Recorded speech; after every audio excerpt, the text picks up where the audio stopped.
Welcome to Lost Relation Chronicles. My name is Luke Turner. I'm 40 years old and was married for 9 years when the events that changed my life unfolded. I've always been a passionate tinkerer, someone who loves to take things apart and create something new. Over time, my hobby turned into something more, as people began showing interest in the gadgets and devices I designed. This eventually led me to secure several patents for my inventions. Not long ago, I decided to sell my patents, which brought in a significant payment. However, due to the unsettled state of my life at the time, I chose to place the money into a trust fund. I knew I needed to sort things out and regain clarity before deciding what to do with it. At 22 years old, I had just completed 3 years of service in the Army, where I worked as a medical equipment repair technician. My time in the military taught me that I had a real passion for working with machinery and technology. After returning to civilian life, I landed a day job repairing bakery equipment at a large wholesale bakery, which allowed me to continue honing my skills. In the evenings, I was attending college, working toward completing my degree in electrical engineering. My social life was a mix of reconnecting with women I had known during high school and meeting new people after my discharge. I dated on and off, navigating the world of relationships while juggling work and school. Life was busy, but I felt optimistic about building a future in both my career and personal life.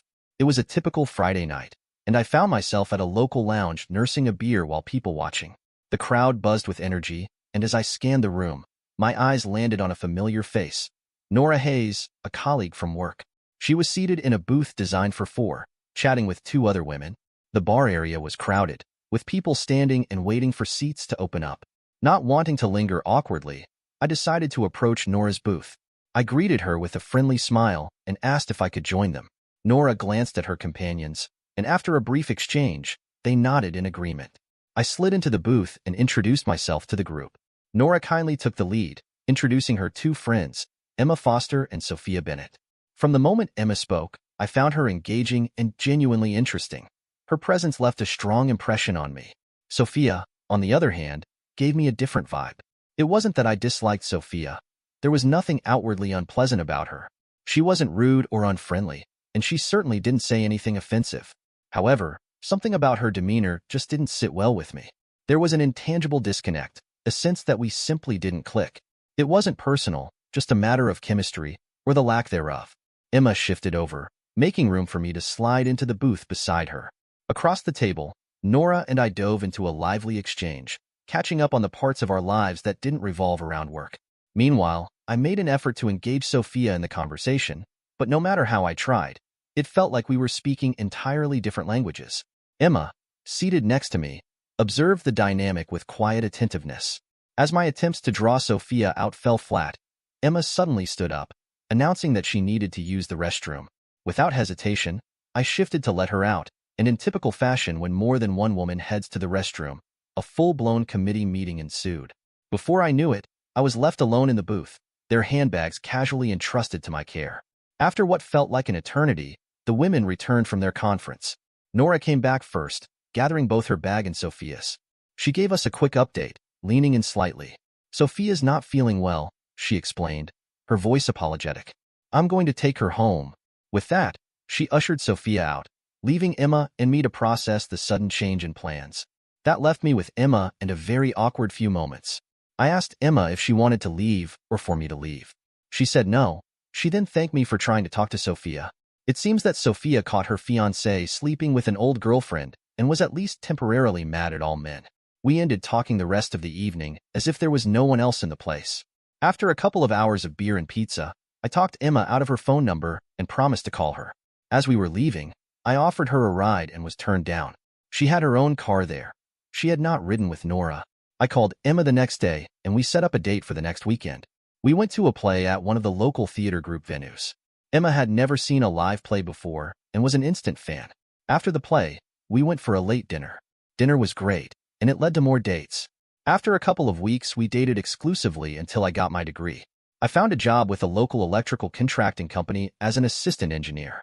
I then asked her to marry me. She said yes. 18 months later, we were married.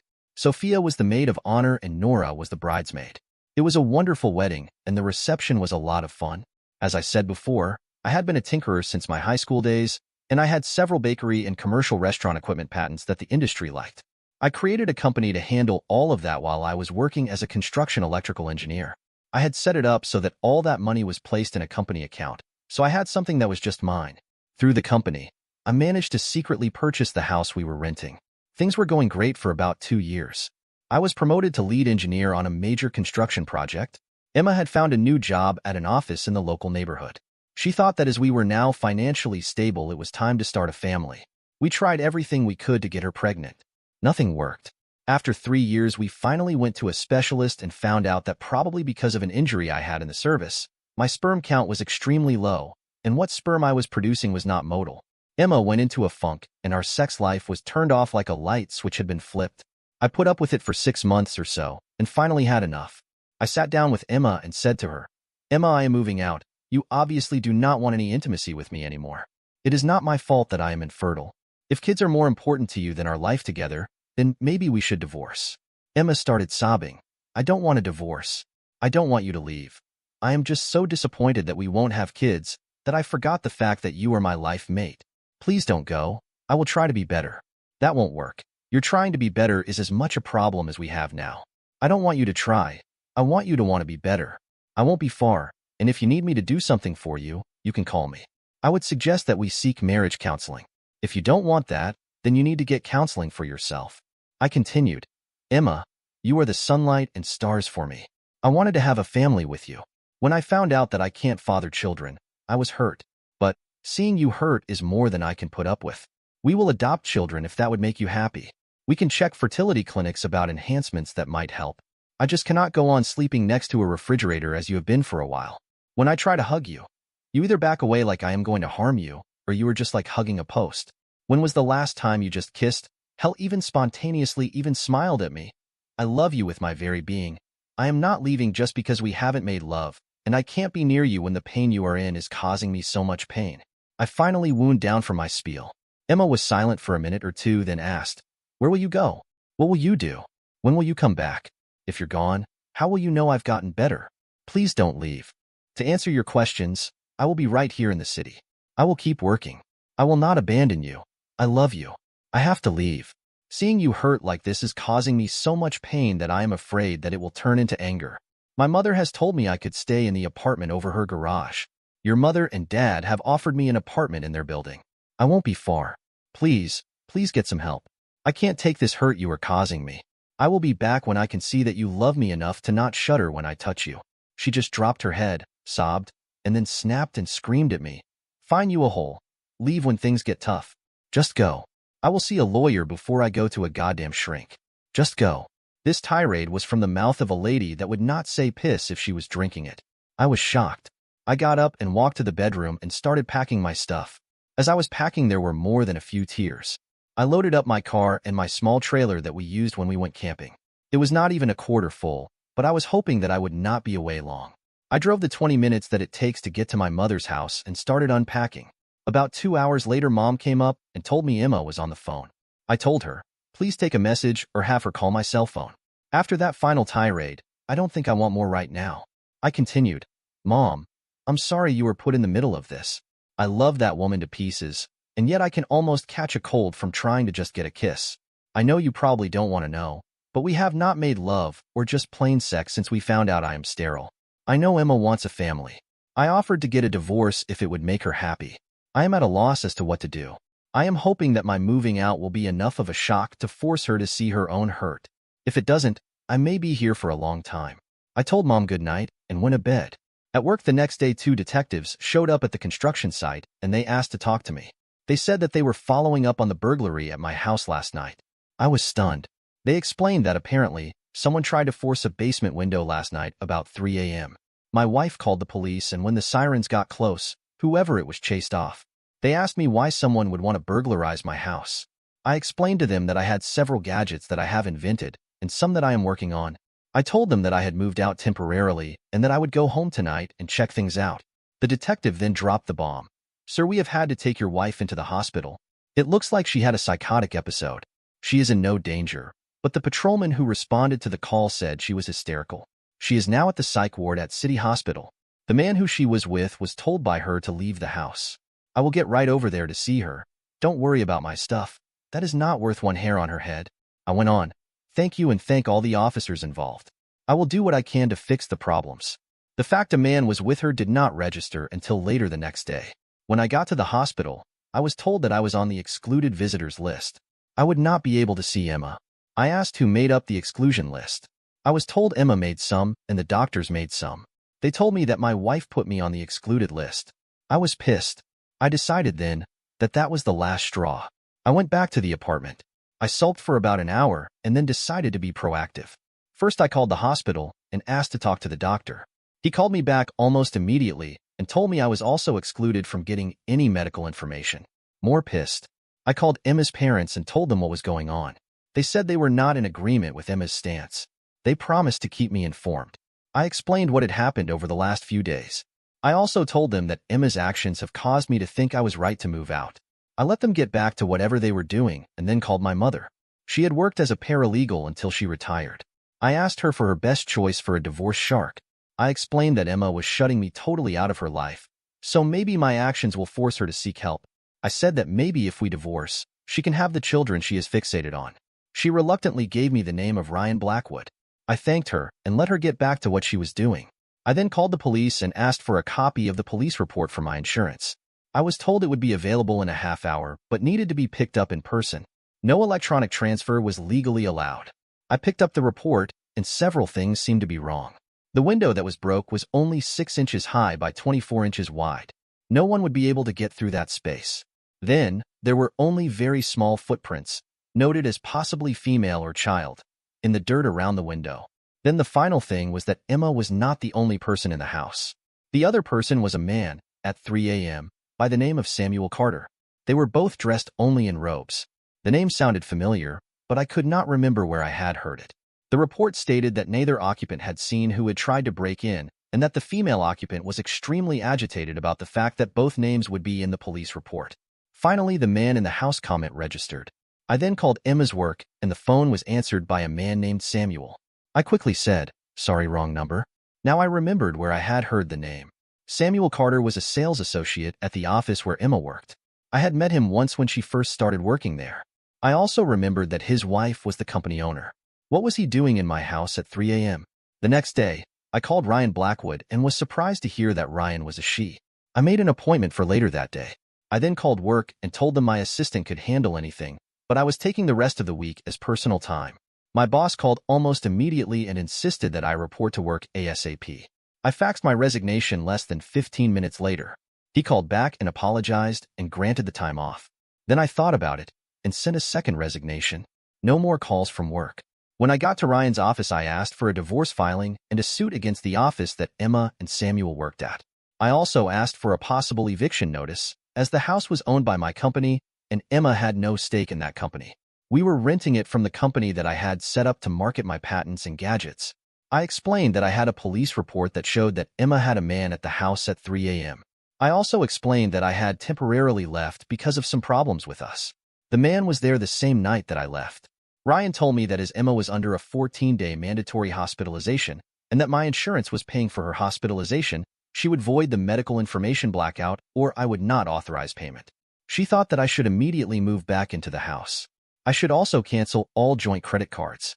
I should also call the bank and set up withdrawal limits on all joint accounts and to cancel any joint ATM cards. After doing all of the bank things, I went back to the house and found Samuel trying to enter the house. When I pulled into the driveway and blocked his car, he started toward me. I grabbed my cell and called the police non-emergency and asked to talk to an officer. Samuel came up to the car and motioned me to roll the window down. When I shook my head no, grabbed my wallet and showed him my ID, he took off running down the road. I just laughed and asked the officer if they any information on the damage done to my house from the break-in. They said the only damage was the window caused by a drunken neighbor who wandered into the driveway, and when her key would not fit the door, she kicked the window, and when it broke, she ran off. She called the station the next day and told the desk she would pay the damages. I went into the house and into what was our bedroom and found that the dresser drawers that I had emptied had men's clothes in them. I went through all of the closets and the dresser and grabbed all the men's clothes that did not belong and took those out to the garage where we had a totally illegal incinerator. I left the garage door open hoping Samuel would come back. He did as I was putting the last load in the incinerator. I smiled as he was walking up to the door. I called out to him and asked what I could do for him. He saw what I was doing and just shook his head and came in and said, "I probably deserved what you were doing. I thought Emma was divorced." She has been saying that you left her for another woman 6 months ago. So you felt you could move in? I rent this house and Emma has not paid a dime toward the rent. Emma has no claim on it. I moved out 3 days ago because of a freeze from my wife. I told her it was only temporary. I continued. You and your wife's company will be hearing from my attorney soon. He paled and I laughed, then asked, would you like me to move my car so you can leave? Oh, I continued. When you go see Emma, you can tell her that when she gets out, she needs to go to her parents' house because I will be taking all of her stuff there. Also, tell her I now understand the freeze. One last thing, I screamed. How long have you been screwing my wife? He did not answer, just got in his car and I let him out. Then I went back to the house and called a locksmith. I finished the afternoon by making copies of the police report. I made one copy for my insurance company if needed. I also made one copy for Emma's parents if they started to blame me for the problems. Then I put one copy in our safe in the basement. I was planning on putting the original in my personal safe deposit box in the bank. That box also contained all of the patent papers and a bank book where I put the money my patent licensing agreements made me. The job money and about 10% of the patent money were in our joint accounts, and that is all of the money Emma knows about. It is not much, but it is enough that if I have to split it, Emma will come out all right. The hidden money was because I wanted something that was mine only. The house Emma found out about, so she would not be able to go for it in a divorce. It would not be a deal breaker. I spent the next morning moving all of Emma's clothes, makeup, toiletries, and any pictures that did not have me in, into boxes that we had broken down and stored when Emma first moved in. The locksmith showed up in the early afternoon and changed the locks. I took all of the boxes to Emma's parents' apartment building and gave them a copy of the police report. They were not happy, but they took the stuff. I left. Ryan got back to me and said the non-payment threat was enough to get all of the medical information. It turns out Emma was about 6 weeks pregnant and had panicked when she realized the police were going to be finding out about Mr. Carter being at the house at that time. She actually screamed at the officers that arrived to investigate the break-in. Then she started screaming and crying. The officers restrained her and had her committed for a 14-day psychiatric evaluation. She lost the baby, and that really put her over the edge. The doctors wanted to commit her for 90 days as she was almost suicidal. They also noted that her hormones were elevated as if she was taking fertility drugs, but they could not find a prescription from any of the doctors that she identified as her being in their care. The note of the pregnancy was the final straw. I told Ryan that I wanted Emma served after she is released for the hospital. I explained to Ryan that I am virtually sterile and that the sperm that I do have are damaged. I also told her to immediately file suit against the company because they have a clear non-frat policy. I told her to make it painful, but not fatal. Part of the settlement was to be that they both be terminated with prejudice and receive no recommendation or severance package. The suit against the company was filed immediately, and Mrs. Carter informed Ryan through her lawyer that they would fight it.